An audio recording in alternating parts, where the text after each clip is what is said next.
बिस्बो को सब्सक्राइब करें और इस बेल आइकन को दबाएं और घिसी पिटी खबरों को देखें मजेदार कहानियों में। पन्ने बस 6 थे, लेकिन उसमें लिखे शब्दों ने 75 साल पुराने संस्था की नींव हिला डाली। मैं अपनी मौत का जिम्मेदार आनंद गिरी को ठहराता हूँ। प्रयागराज पुलिस इसकी जांच जरूर करे ताकि मेरी आत्मा को शांति मिल सके। ये पंक्तियां बोलने वाले कोई साधारण व्यक्ति नहीं, बल्कि देश के सबसे प्रभावशाली हिंदू संत 62 वर्षीय महंत नरेंद्र गिरी थे। संत समाज की सबसे बड़ी संस्था अखिल भारतीय अखाड़ा परिषद ABAP के अध्यक्ष, जो उत्तर भारत के 13 अखाड़ों और उनके साधुओं की देखरेख करती है, और निरंजनी अखाड़े और प्रयागराज बागंबरी मठ के मुख्य पुजारी भी थे, जिनके अनुयायी करोड़ों में हैं। मुख्य आरोपी आनंद गिरी कभी महंत के सबसे करीबी शिष्य और उत्तराधिकारी हुआ करते थे, किंतु महंत और मठ से दूर किए जाने के बाद उसने ब्लैकमेल के जरिए वापसी करने की कोशिश की। अपने गुरु को एक टेलीफोन कॉल द्वारा आत्महत्या से केवल 4 महीने पहले, मेरे पास आपके खिलाफ ऐसे वीडियो ऑडियो हैं जिसको देख आपके पैरों तले जमीन खिसक जाएगी। ये वही सबूत है जिसे सुसाइड नोट ने फर्जी कहा था। मुझे जानकारी मिली है कि आनंद गिरी एक महिला के साथ मेरी तस्वीरें मिलाकर उसे वायरल कर देगा। हालांकि महंत के समर्थकों ने हत्या की बात पर जोर दिया ताकि वो आसानी से एक तीर से 2 शिकार कर सकें। शिकार 1, यदि ये हत्या साबित होती है तो आनंद और अन्य शिष्यों को दोषी ठहराए जाने की संभावनाएं बनती हैं। और शिकार 2, अगर ये हत्या है तो आत्महत्या नहीं हो सकती और नोट के लेख नकली साबित होंगे और महंत की गरिमा खुद ब खुद बच जाएगी। हत्या होने का मुख्य आधार था महंत की न लिखने की इच्छा के कई सारे कारण।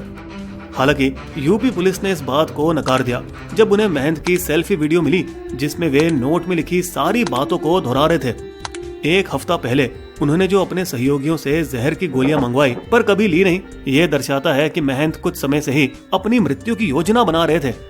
दरअसल 13 सितंबर की तारीख जो सुसाइड नोट में पहले लिखी गई थी उसे बदलकर 20 सितंबर किया गया। तो एक संत जो दूसरों को खुशी से जीना सिखाता है, वो आत्महत्या क्यों करना चाहेंगे? क्या वो किसी तरह के तनाव को छुपा रहे थे? वे जिस शर्मिंदगी से गुजर रहे थे इस पंक्ति में साफ जाहिर है। मैंने सोचा कि सारी गलतफहमी दूर कर दूं, लेकिन मुझे डर था कि जब तक सच्चाई सामने आएगी मेरी बदनामी हो चुकी होगी। यूपी में चुनाव नजदीक होने की वजह से जो हंगामा मचा, उसके दबाव में पुलिस ने सभी 3 आरोपियों को तुरंत गिरफ्तार कर मामला CBI को सौंपा। जिस फुर्ती से CBI ने जांच शुरू की वो ये बताता है कि दिल्ली सत्ता के गलियारों में घंटियां कितनी जोरों से बजी। घटना के दिन ही प्रधानमंत्री नरेंद्र मोदी जी ने ट्वीट किया, संत समाज की अनेक धाराओं को आपस में जोड़ने में श्री नरेंद्र गिरी जी ने बड़ी भूमिका निभाई। ओम शांति। आनंद गिरी पर तो तुरंत ही CBI की गाज गिरी। तुमने महंत जी को ब्लैकमेल क्यों किया? क्या था उस वीडियो में? मैं निर्दोष हूँ, निर्दोष हूँ। बताओ तुमने उनकी हत्या क्यों की? नहीं। सह आरोपी संदीप तिवारी ने महंत के साथ संबंधों में तनाव की बात कबूल करी। महंत जी ने मेरे पिता को बड़े हनुमान मंदिर के प्रधान पुजारी के पद से हटा दिया और वहाँ मेरे भाई की फूल की दुकान भी बंद करवा दी। भले ही नरेंद्र गिरी ने उन्हें नियुक्त किया था, फिर भी उन्होंने अपना पाला बदला, शायद ये सोचकर कि नई पीढ़ी का साथ देने में ही समझदारी है। कुल मिलाकर 170 लोगों से पूछताछ की गई, जिनमें मौजूद हैं स्थानीय लड्डू माफिया और एक बिल्डर जिन पर महंत का लाखों का पैसा बकाया है, मठ के 2 रसोइये जो महंत की मृत्यु के बाद 2 दिन तक गायब रहे, और उनके कॉल रिकॉर्ड से हाल ही में संपर्क किए गए सारे लोग। CBI ने फिर आनंद गिरी की आवाज के नमूनों को ब्लैकमेलिंग फोन कॉल के साथ मिलाकर देखा। महंत की वसीयत, डायरी, मठ के CCTV कैमरे और उनके नाम से बनाए गए और फिर हटा दिए गए फर्जी ट्विटर अकाउंट की जांच के बाद CBI की चार्जशीट में आत्महत्या और आपराधिक साजिश को मौत का कारण बताया गया। महंत नरेंद्र गिरी की आस्था की यात्रा निरंजनी अखाड़े के महंत दिव्यानंद गिरी के चरणों में 22 वर्ष की आयु में संन्यास लेने के बाद शुरू हुई। 1961 में राजेंद्र सिंह के नाम से प्रयागराज के बीबीपुर गांव में जन्मे। उन्होंने दीक्षा के बाद अपना नाम परंपरा अनुसार बदल दिया। अपने गुरु की मृत्यु के बाद उन्होंने अखाड़े की बागंबरी मठ की जिम्मेदारी उठाई। शहर के बड़े हनुमान मंदिर के मुख्य पुजारी बने और ABAP के अध्यक्ष भी। इतनी शक्ति होने के बावजूद आनंद गिरी उनकी प्रतिष्ठा पर वार करने लगे। भले ही वो महंती थे जिसने उस 15 वर्षीय आनंद को हरिद्वार के एक आश्रम से लेकर अपना छात्र बनाया और उसे कई सारे पाठ के साथ भाषण देने और कहानी सुनाने की कला सिखाई, जो एक सफल महंत बनने के लिए जरूरी है। युवा आनंद को हूबहू अपने नक्शे कदम पर चलाया। उन्हीं मठों और मंदिरों का दूसरा प्रभारी बनाकर, जहां से वे खुद उभरे थे, और साथ ही अखाड़े का प्रशासक भी। मगर आनंद 21वीं शताब्दी के युवा महंत है। उसे रंगीले अंदाज से जीवन जीना पसंद था, जिसे वे बिना किसी हिचकिचाहट के अपने सोशल मीडिया अकाउंट पर भी पोस्ट करते रहे। कहा जाता है कि अंग्रेजी में कुशलता उन्होंने इसलिए हासिल करी ताकि उसे विदेश यात्रा करके योग शिविर स्थापित करने का अवसर मिले, जो कि वो अपने पद के कारण भारत में बड़े शक्तिशाली थे। ऑस्ट्रेलिया में वे केवल एक साधारण व्यक्ति था, जिसका उसे 2019 में पता चला, जब सिडनी पुलिस ने उसे एक प्रार्थना सभा के दौरान 2 महिला भक्तों से छेड़छाड़ के आरोप में गिरफ्तार किया। एक घटना जिसने महंत की नजरों में उन सभी सिद्धांतों को मिट्टी में मिला दिया जिससे वो लड़ रहे थे। उन्होंने खुद आसाराम बापू और राम रहीम जैसे धोखेबाज संतों के खिलाफ आवाज उठाई थी, जिन्होंने अपने भक्तों का बलात्कार किया था। जैसे जैसे निराश महंत ने उससे उसकी सत्ता की शक्तियां छीनना शुरू की, आनंद की स्थिति डगमगाने लगी। अपना दबदबा बढ़ाने के लिए आनंद ने योगी आदित्यनाथ, वेंकैया नायडू और पूर्व सेना जनरल से राजनेता बने वीके सिंह से मुलाकात कर फेसबुक पर तस्वीरें डाली। महंत ने पलटवार करते हुए बलबीर गिरी को अपना उत्तराधिकारी बनाकर उसे बाघमबरी मठ का अगला पीठाधीश्वर यानी प्रधान बनाने का निर्णय लिया। अपनी 2011 की वसीयत बदलते हुए आनंद के नाम को वहां से हटा दिया। अपमानित हुए आनंद ने महंत की छवि को मिट्टी पलीत करने के लिए सोशल मीडिया कैंपेन चलाया, जैसे समझो वो संत समाज में अपने लिए समर्थन पाने का ढोल पीट रहा हो। महंत द्वारा एक शिष्य की शादी में पैसे फेंकने वाला वायरल वीडियो जो उसने पोस्ट किया, जल्द ही सबका ध्यान खींचने लगा। सवाल उठे कि एक तपस्वी साधु के पास इतना सारा पैसा कहां से आया, या वे अखाड़े के धन का दुरुपयोग कर रहे थे।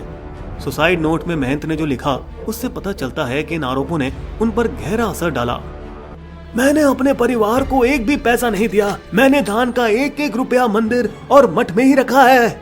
लेकिन जमीन और पैसे के विवाद में आग बबूला हुए गुरु और शिष्य के बीच कड़वे आरोपों की झड़ी लग गई और सुर्खियों में लाया गया नरेंद्र गिरी द्वारा 2011 में किया गया मठ की जमीन का एक सौदा, जिसमें 7 बीघा करीब 4 एकड़ जमीन को 40 करोड़ रुपए में बेचा गया, जिस पर आज लग्जरी फ्लैटों की इमारत खड़ी है। खिटपिट चालू रही जब महंत ने आनंद को नोएडा में लीज पर दी गई जमीन पर बनने वाले पेट्रोल पंप को रद्द कर दिया। बदले में ये सुझाव दिया, वहाँ गौशाला या चैरिटेबल अस्पताल बनाया जाए। नोएडा के ब्रह्मचारी कुटी के महंत स्वामी ओम भारती ने महंत की मौत के बाद इस पर और रोशनी डाली। पहले लॉकडाउन के दौरान आनंद ने पेट्रोल पंप बनाने के लिए महंत के नाम का गलत उपयोग कर कुटिया को जब्त करने की कोशिश की। मन मुटाव इस स्तर तक पहुंचा कि अप्रैल में जब महंत को कोविड हुआ, तब भी आनंद ने हालचाल पूछने की जहमत नहीं उठाई। क्या आनंद आया? कॉल किया? ठीक होने के बाद नाराज महंत ने आनंद के हरिद्वार में बन रहे लग्जरी आश्रम को अवैध बताते हुए सील करवाया। लेकिन आनंद ने अधिकारियों के साथ अपने रसूख का इस्तेमाल करते हुए ताला तोड़वाकर उसका निर्माण फिर से शुरू किया। तो महंत ने उसे मठ, हनुमान मंदिर के प्रशासन से और अखाड़े से उखाड़ कर फेंक दिया, एक अलग ही बहाने का उपयोग करते हुए। आनंद ने अपने परिवार के साथ संपर्क रखकर अखाड़े का नियम तोड़ा है। गुस्सैल आनंद ने राष्ट्रपति, प्रधानमंत्री, गृह मंत्री और सीबीआई को पत्र लिखकर अपने गुरु के खिलाफ धोखाधड़ी के गंभीर आरोप लगाए। चिंतित कि कहीं लड़ाई हाथ से न निकल जाए, पुलिस और सभी दलों के राजनेताओं ने मिलकर एक शांति समझौता करवाया और एक वीडियो सार्वजनिक करके सभी को आश्चर्यचकित किया। मैं अपनी गलतियों को स्वीकार करते हुए पश्चाताप करता हूँ, तुम्हें माफ किया जाता है। हालांकि ये उनकी आखिरी मुलाकात साबित हुई, जिसके बाद आनंद को मठ से बाहर ठिठुरने के लिए छोड़ दिया और उत्सवों में भी भाग लेने पर रोक लगा दी। मठों के पास काफी जमीन है और कई संत जो माया और त्याग की बात करते हैं, वह स्वयं प्रलोभन के शिकार हैं। बाघमबरी मठ के पास प्रयागराज के 30 एकड़ और शंकरगढ़ में 25 एकड़ जमीन होने का अनुमान है, जबकि निरंजनी अखाड़े के पास यूपी, एमपी, महाराष्ट्र, गुजरात और राजस्थान में 1000 करोड़ रुपए से अधिक की जमीन है।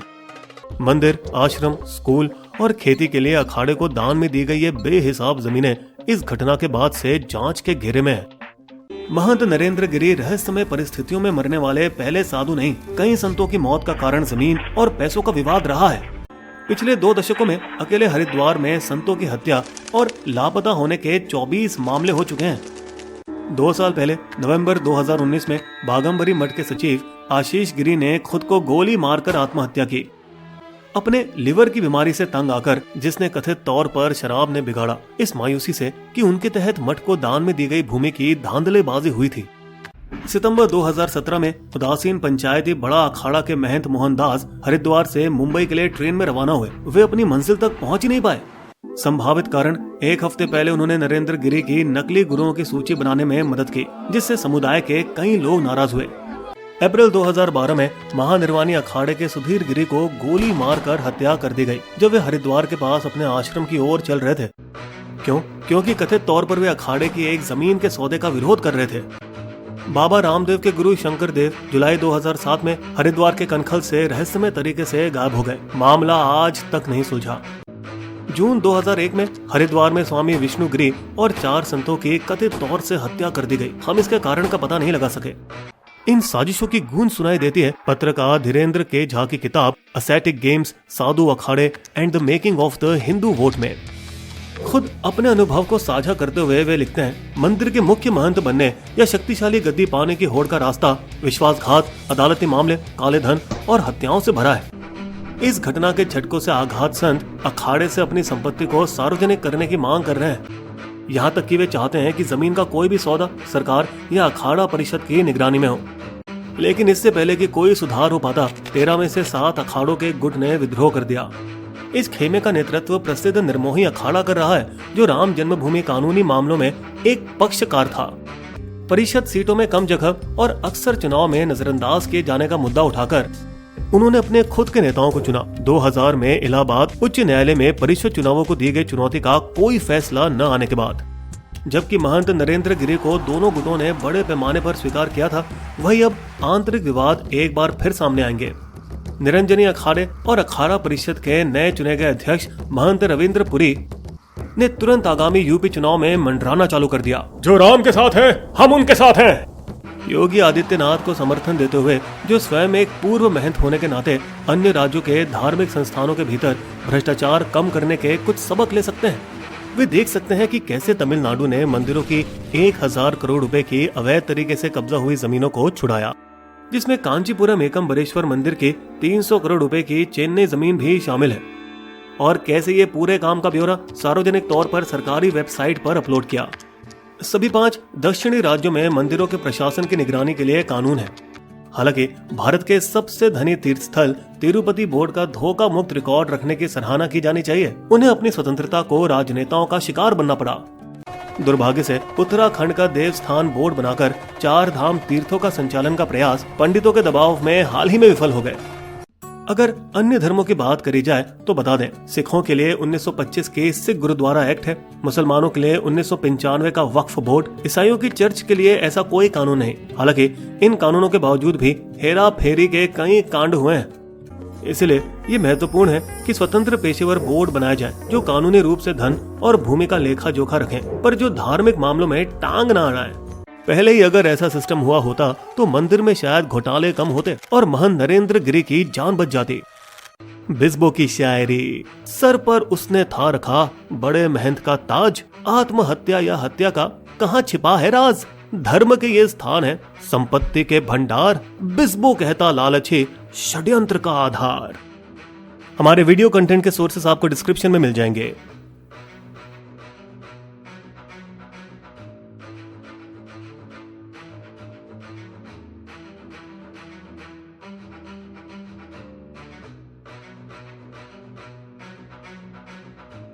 अगर आपको हमारी वीडियो पसंद आए तो सब्सक्राइब करें हमारे YouTube चैनल को और पेज पर बने बेल आइकन को क्लिक जरूर कीजिएगा, ताकि आपको हमारे लेटेस्ट वीडियो की जानकारी आसानी से मिल सके।